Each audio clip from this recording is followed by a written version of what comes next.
lots of question out there about what sin is. Why does it need to be forgiven? Who says there's such a thing as sin? And we can get into huge philosophical discussion, but ultimately it's important to me to keep things very simple. And it is simply this. God told Adam and Eve when they were in the garden, if you eat the fruit of this tree, you will die. Another way that we can say that is this tree is poison.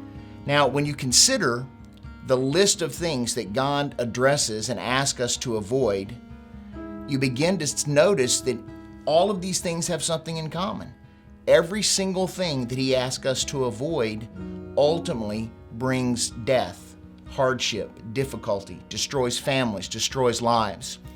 And so rather than perceiving it as if there's a judgmental, angry God sitting on a throne waiting for someone to mess up so He can hit them with a lightning bolt, consider the possibility that He's more like a loving Father, and that He recognizes that sin is poison and it will kill you.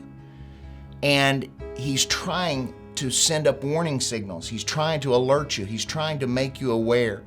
How much noise would you make to stop a toddler from drinking Drano? Because you know it's bad for them, even though they don't. And so if we can understand that the reason God wants us to avoid sin is because it's bad for us. It doesn't help us. It is not good for our lives. It is not good for our families. And the reason forgiveness is important is because sin is deadly. And without forgiveness, forgiveness is the antidote. And without the antidote, we suffer the consequences.